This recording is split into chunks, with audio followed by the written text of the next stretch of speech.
Friends, welcome to my channel.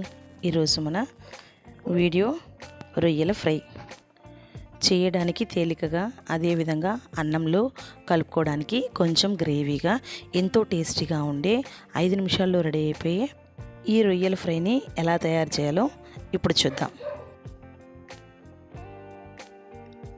ఈ fry తయారీకి కావలసిన వస్తువులు: ముందుగా తరిగిన ఒక ఉల్లిపాయ, 2 టమోటాల వరకు కట్ చేసుకున్నటివి, 1 స్పూన్ పసుపు, 1 స్పూను సాల్టు, 1 స్పూను కారం, 1 స్పూను అల్లం తెల్లగడ్డ పేస్ట్, కొంచెం కరివేపాకు, కొంచెం కొత్తిమీర, 1 నిమ్మ దబ్బ, వీటన్నిటితో పాటు 1 స్పూన్ వరకు ధనియాల పొడి వేసుకొని మనం ఈ కర్రీని రెడీ చేసుకోవచ్చు. ముందుగా నేను 1/2 kg వరకు ఆల్రెడీ కడిగి ఉంచుకున్న ఈ రొయ్యల్ని తీసుకోవడం జరిగింది. ఈ రొయ్యలన్నిటిలో ఫస్ట్ మనం ఉప్పు, అదేవిధంగా పసుపు, కారంతో ఈ మొత్తాన్ని కలిపి ఒక 10 నిమిషాల వరకు పక్కన ఉంచుకోవాలి. ఇలా మనం వేసుకున్న కారాలు, అదేవిధంగా సాల్టు మొత్తం కలిసే విధంగా కలిపి పక్కన పెట్టుకోవాలి.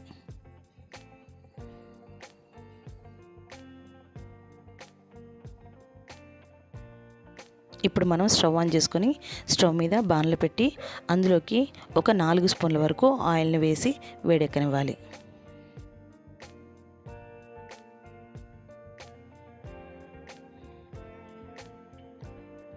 ఇలా వేడెక్కిన తర్వాత మనం ముందుగా ఉప్పు, పసుపు, కారం వేసి మనం ఏదైతే కలిపి ఉంచుకున్నామో ఈ రొయ్యలు మొత్తాన్ని ఇదే ఆయిల్లో డీప్గా మనం ఫ్రై చేసుకోవాలి. మంటని మీడియం ఫ్లేమ్లో పెట్టుకొని ఒక 5 నిమిషాల వరకు ఈ రొయ్యలు మొత్తం ఈ ఆయిల్లోనే బాగా ఫ్రై అయ్యే విధంగా వేయించుకోవాలి.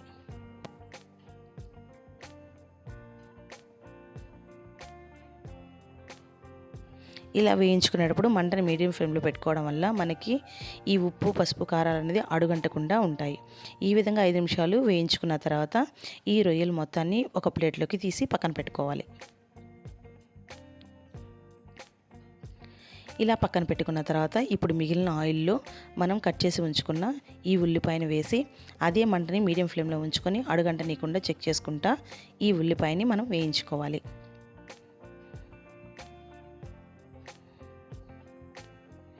ఈ ఉల్లిపాయ అనేది మనకి వేగిన తర్వాత మనం కట్ చేసి ఉంచుకున్న అదే టమోటాను కూడా వేసి ఇదే విధంగా ఒక 2 నిమిషాల పాటు ఇదే మీడియం ఫ్లేమ్లో అడుగంటనీయకుండా కొంటూ ఫ్రై చేసుకోవాలి.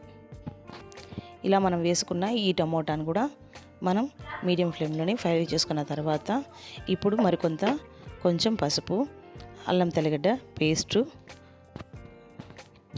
కొంచెం కారం, 1 స్పూన్ వరకు ధనియాల పొడిని వేసి కలుపుకున్న తర్వాత మనం ముందుగా ఫ్రై చేసుకున్న ఈ రొయ్యల్ని కూడా వేసుకొని కలిపి వేసుకోవాలి. ఇలా మనం అదే మంటని మీడియం ఫ్లేమ్లో పెట్టుకొని ముందుగా వేయించుకున్న ఈ రొయ్యలకు మొత్తానికి ఈ మసాలాలన్నీ పట్టే విధంగా కలుపుకొని అదే మీడియం ఫ్లేమ్లో మంటను పెట్టుకొని ఒక 5 నిమిషాల వరకు ఇలా కలుపుకుంటూ వేయించుకోవాలి. ఇలా వేయించుకున్నామంటే మన రొయ్యల ఫ్రై అనేది రెడీ అయిపోతుంది. ఎంతో టేస్టీ అయిన ఈ రొయ్యల ఫ్రైని మీరు కూడా మీ ఇంట్లో ట్రై చేయండి. అదేవిధంగా ఈ వీడియో కానీ మీకు నచ్చినట్లయితే ప్లీజ్ లైక్ చేసి, షేర్ చేసి, సబ్స్క్రైబ్ చేయండి. Thank you so much.